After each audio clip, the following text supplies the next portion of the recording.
Recently, the TSA has been under fire by the airline industry, the consumer market, and even other government agencies. And it has to do with those horrifically long lines at security checkpoints. Fortunately, I'm a generous guy.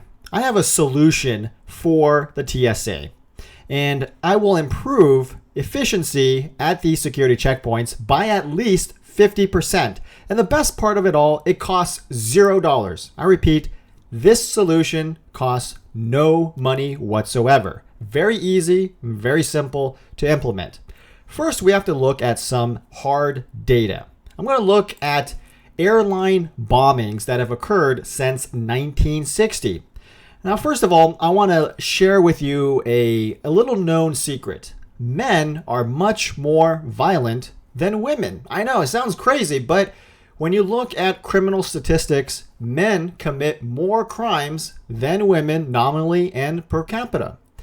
In terms of airline bombings since 1960, men have committed 24 bombings, whereas women have only committed 1. On a percentage basis, that means that men are 96% more likely since 1960 to commit airliner bombings.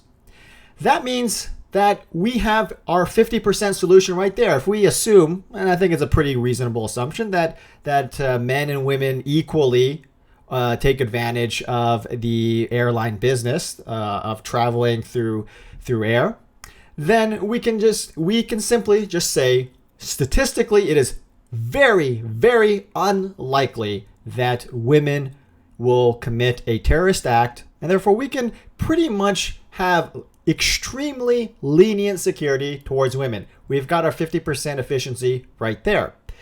But let's look a little bit further.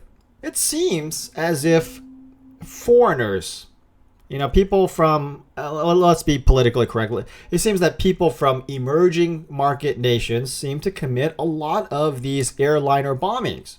And when you lay out the statistics, surely 74% of incidents involving airline bombings since 1960 have involved foreign airliners. So we can assume, yes, there is a high probability that foreigners will commit these acts of terrorism.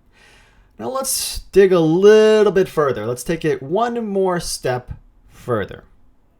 It seems to me, and it may be a perception, the apologists, other political groups have always stated that this is a perception. This is not reality.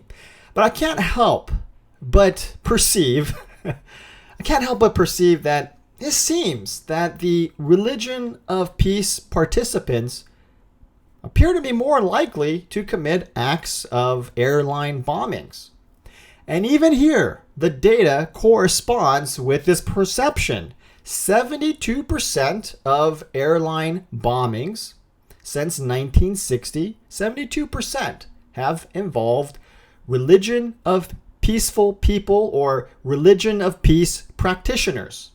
And there was certainly a politically motivated agenda perpetuated by the religion of peace. So we can put these three things together. We can assume that men are going to commit acts of terrorism on airliners, specifically airline bombings. Of those, 74% are much more likely to come from a foreign country, i.e. an emerging market nation. And of that number, of the total number actually of all airline bombings, 72% are associated with the religion of peace or some derivative of religion of peace movements, peaceful movements.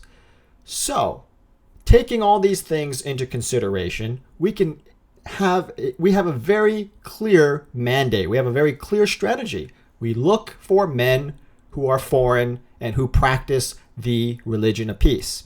That right there saves billions of dollars for this government agency, and the efficiency of safety is still carried out to a very high standard. Again, because we are focalizing our time, our resources towards a very specific group that carry out a vast majority of terrorism.